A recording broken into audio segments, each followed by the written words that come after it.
कश्मीर एक ऐसा नाम जिसके साथ 75 साल का एक लंबा और काफी उलझा हुआ इतिहास जुड़ा हुआ है। और हाल ही में भारत की सबसे बड़ी अदालत के एक फैसले ने इस कहानी में एक नया मोड़ ला दिया है। यह सिर्फ एक कानूनी फैसला नहीं है, यह उन लाखों लोगों की जिंदगी से जुड़ा है जिनका आज और आने वाला कल दोनों ही इससे तय होता है।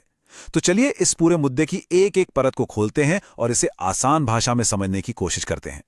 तो सवाल यही उठता है कि 75 साल पुराने एक समझौते पर सुप्रीम कोर्ट को आज फैसला सुनाने की जरूरत क्यों पड़ गई।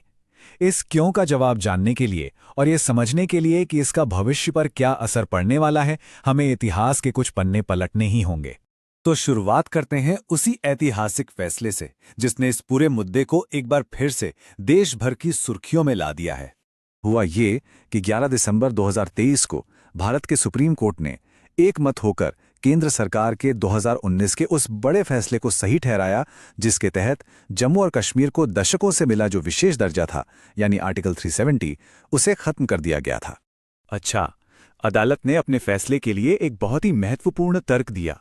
उनका कहना था कि आर्टिकल 370 जो है वो हमेशा से एक टेम्परेरी यानी अस्थायी चीज थी और इसका असली मकसद कश्मीर को धीरे धीरे भारत के बाकी हिस्सों के साथ पूरी तरह से जोड़ना था। तो कोर्ट के हिसाब से 2019 का जो फैसला था वो इसी जुड़ाव की प्रोसेस का एक लॉजिकल अगला कदम था। लेकिन आखिर यह आर्टिकल 370 था क्या जिस पर इतना कुछ टिका हुआ था? इस फैसले के असली मतलब को समझने के लिए हमें इसकी जड़ों तक जाना होगा, मतलब जहां से यह सब शुरू हुआ। ये टाइमलाइन इस कहानी के मुख्य पड़ावों को दिखाती है। 1947 में बंटवारा और विलय, 1950 में आर्टिकल 370 का लागू होना, फिर करीब 70 साल बाद 2019 में इसका हटना और आखिर में 2023 में सुप्रीम कोर्ट की फाइनल मोहर। और देखिए, यहीं से सब कुछ शुरू हुआ। ये वो ऐतिहासिक दस्तावेज हैं, इंस्ट्रूमेंट ऑफ एक्सेशन। 1947 में जम्मू और कश्मीर के शासक महाराजा हरि सिंह ने इसी पर दस्तखत करके अपनी रियासत को भारत में शामिल किया था। यही वो कानूनी बुनियाद है जिस पर यह पूरा रिश्ता बना। इस विलय के बाद आर्टिकल 370 ने जम्मू और कश्मीर को एक खास दर्जा दिया। इसका मतलब था कि राज्य को काफी हद तक अपनी स्वायत्तता मिली। केंद्र के कई कानून वहां सीधे लागू नहीं हो सकते थे।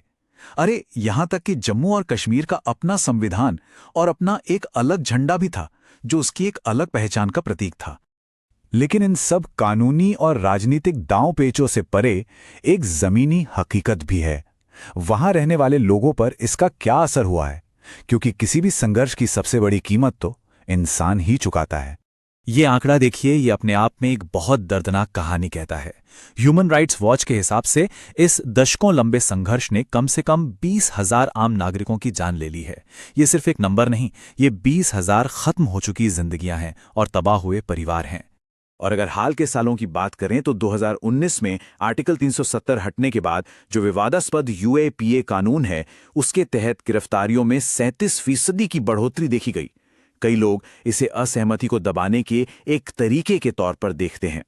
कई राष्ट्रीय और अंतर्राष्ट्रीय मानवाधिकार संगठनों ने इस क्षेत्र में गंभीर मानवाधिकार हनन को डॉक्यूमेंट किया है। इन रिपोर्टों में लोगों के जबरन गायब होने, हिरासत में टॉर्चर, प्रेस की आज़ादी पर हमले और न्यायतर हत्याओं जैसे गंभीर आरोप शामिल हैं। ये आरोप संघर्ष में शामिल अलग अलग पक्षों पर लगाए गए हैं, जिनमें सुरक्षा बल और हथियारबंद समूह दोनों ही शामिल हैं।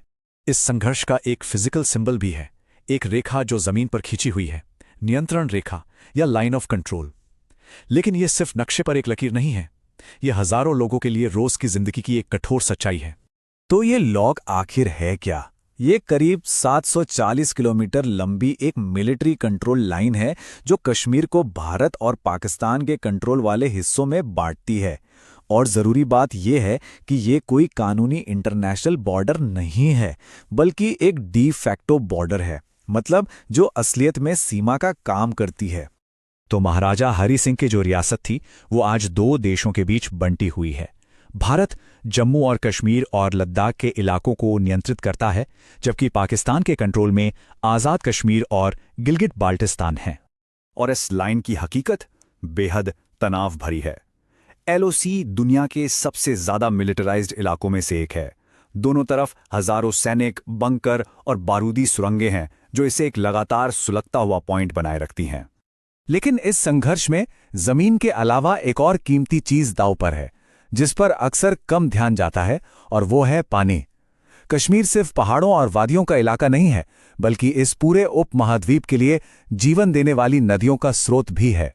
पानी पर किसी विवाद को रोकने के लिए 1960 में वर्ल्ड बैंक की मदद से भारत और पाकिस्तान के बीच सिंधु जल संधि हुई थी। ये संधि उन 6 बड़ी नदियों के पानी के बंटवारे को कंट्रोल करती है जो भारत से होकर पाकिस्तान की तरफ जाती हैं। इस संधि के तहत नदियों का एक साफ साफ बंटवारा किया गया। 3 पश्चिमी नदियां, सिंधु, झेलम और चेनाब, इनके पानी पर पाकिस्तान का हक माना गया। वहीं 3 पूर्वी नदियां, रावी, ब्यास और सतलुज, इनका कंट्रोल भारत को दिया गया। अब इन नदियों पर पाकिस्तान की निर्भरता बहुत ही ज्यादा है। देश में इस्तेमाल होने वाले कुल पानी का 94% खेती में जाता है और 90% से ज्यादा फसलें सिंधु नदी सिस्टम से ही सींची जाती हैं। सीधे सीधे कहें तो पाकिस्तान की फूड सिक्योरिटी और इकोनॉमी इन नदियों के बहाव पर ही टिकी है। ये निर्भरता एक बहुत बड़ा स्ट्रेटेजिक सवाल खड़ा करती है, क्योंकि इन नदियों का स्रोत तो भारत में है, तो क्या भारत जब चाहे पाकिस्तान के लिए पानी का नल बंद कर सकता है? फिलहाल इसका सीधा सा जवाब है नहीं।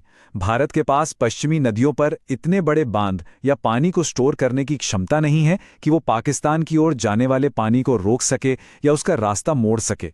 इसके अलावा सिंधु जल संधि भी कानूनी तौर पर भारत को ऐसा करने से रोकती है।